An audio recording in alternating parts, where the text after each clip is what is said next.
Welcome to the first episode of a new build series.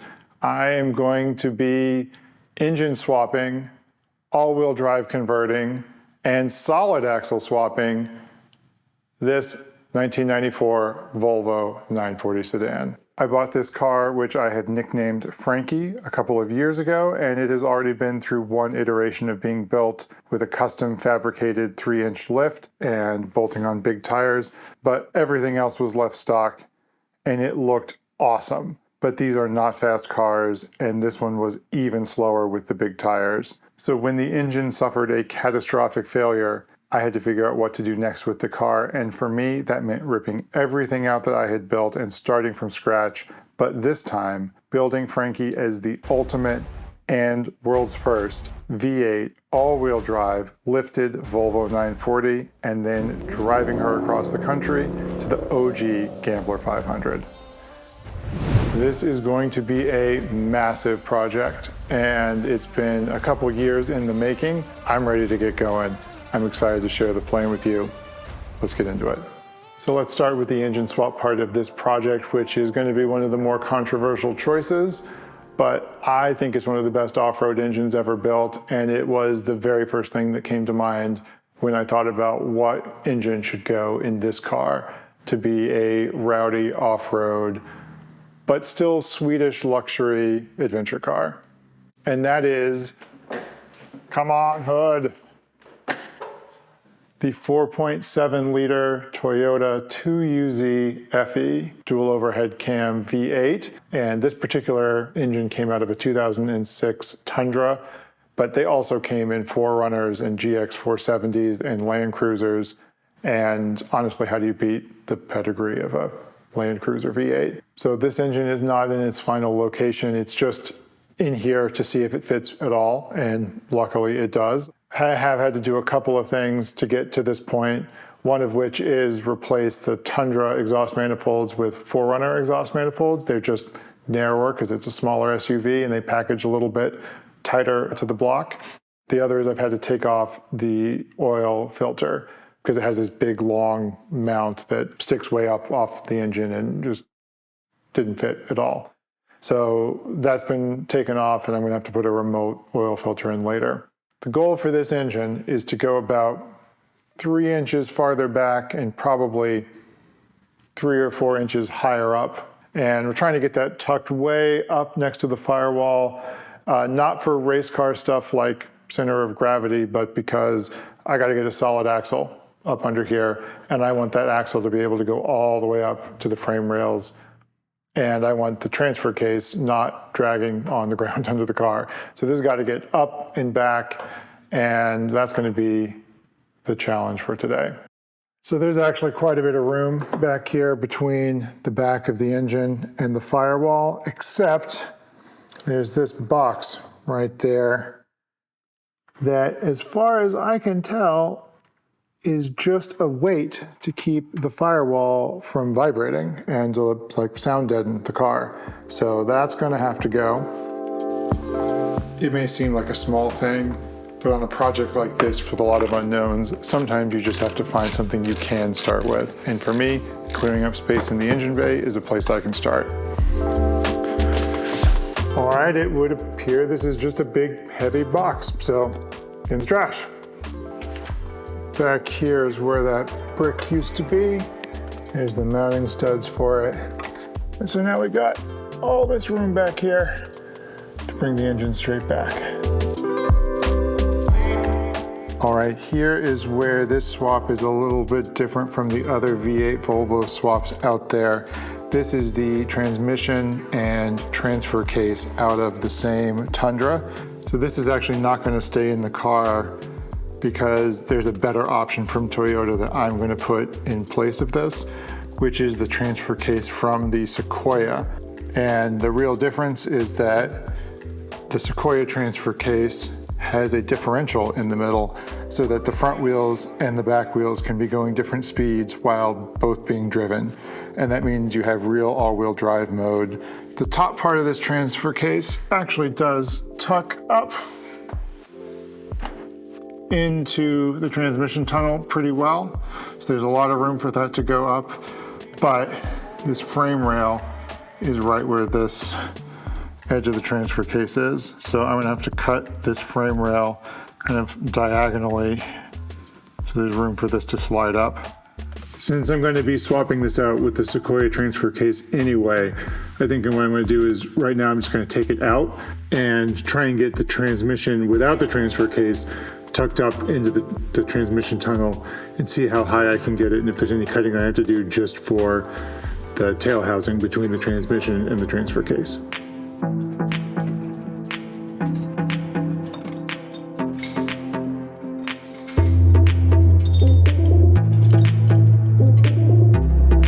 Luckily for me, the engine fits right down through the frame rails and I can get great access to the transfer case from underneath the car. Once the 8 bolts that connect the transfer case to the tail housing are removed, a little persuasion from a hammer and it comes right off.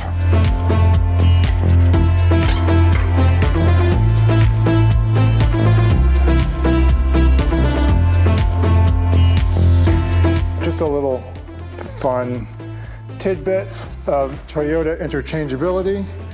Turn this thing around. So this plug right here on the Tundra transfer case is just a blank plug. On the Sequoia, this is where the vehicle speed sensor goes. And that's going to be important because the ECU needs a speed sensor signal to know how fast the car is going. And the Tundra uses the ABS system for that. And I don't want the Tundra ABS system in the car. So I'm going to use the speed sensor from the Sequoia to feed the ECU, and I'm going to assume that they both speak the same like Toyota language of VSS signals, and we'll find out if that's true or not. Now to see if the engine is going to fit up in the transmission tunnel without this in the way.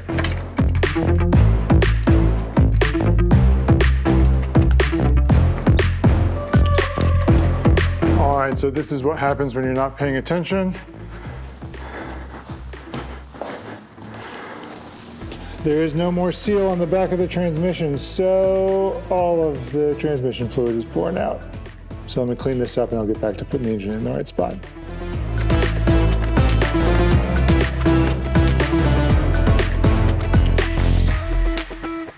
I'd like this to still come back because the shifter is right here and it's got to come off to the side.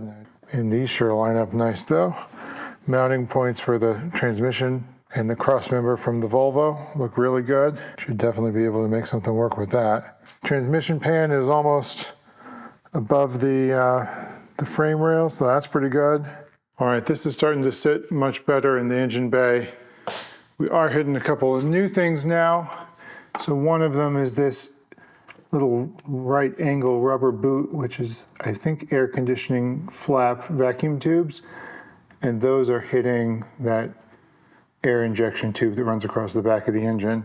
And that thing gets hot, I assume, because it touches the exhaust. So I want to make sure that's not touching. I think I can relocate these AC controls up to the throttle cable because this is a drive-by-wire throttle. So that's one thing. And then down here on the valve covers, so far so good, but I would like that engine to come up a little bit. And they are real close. All right, I think that's it for today. I'm gonna come back another day and start clearancing underneath and see if I can get this even better where it needs to go. All right, I've got the engine dropped down again to get it out of the way so I can clear up the last couple of things that are causing interference. These fuel lines that come right up the frame rail, that's where the exhaust manifold seems to want to be. So that is gonna need to move. And then right over here, this is the oxygen sensor wire. And that's right down there where the transmission ends up bumping into it. So that can go, just not needed, and a little bit in the way.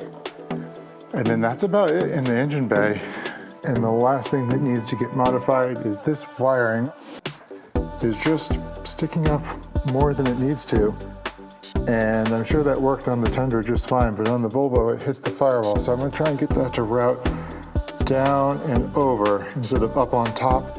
And there should be plenty of slack to do that. So I think that will help get it tucked up a little bit tighter to the firewall, and I think we're good to get this engine in its final position. I wasn't sure how I wanted to relocate this wiring loom on the transmission, so I just started unbolting things. But sometimes you just stumble on a good solution while you're doing the work, and in this case, the bracket from the next spot back with a little modification is going to hold these wires in exactly the right spot. And the only thing I need to do is hit them with an angle grinder and take this stock piece and make it work. All right, with those little tabs cut off, this thing should be able to turn whichever way I need it to. And I think once it's snugged up, it won't turn too much on me. Let's try that.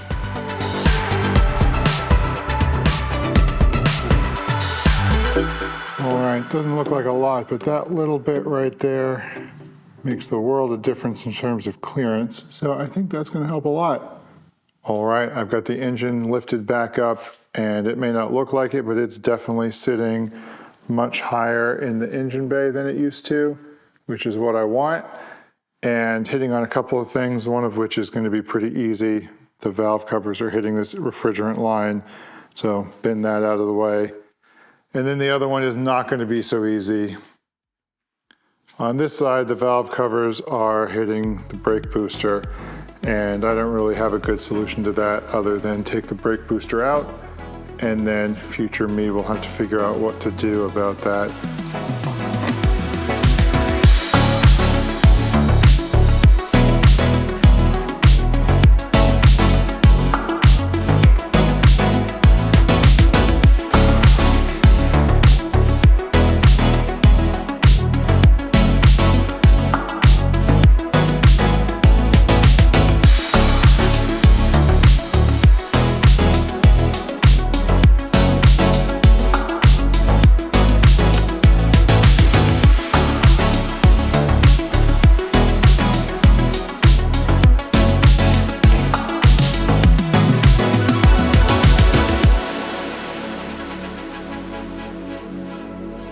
All right, now that I'm pretty confident the engine's in the right place, time to open some new parts and see if I've got enough room in front of the engine for a radiator and a fan and all that other good stuff. So this is a radiator from a Corvette, but it is a cheap eBay aluminum radiator special.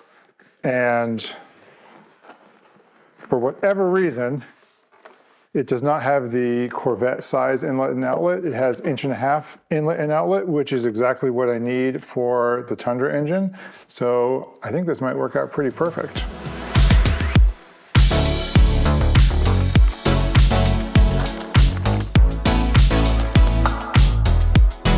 All right, so this looks really good.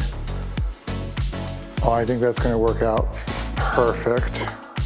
I should be able to get the stock radiator fan, which is a really nice electric fan. It's a little tall, but if I get that to sit down a little lower, that's going to work out great. This looks awesome, but this is going to work fantastic.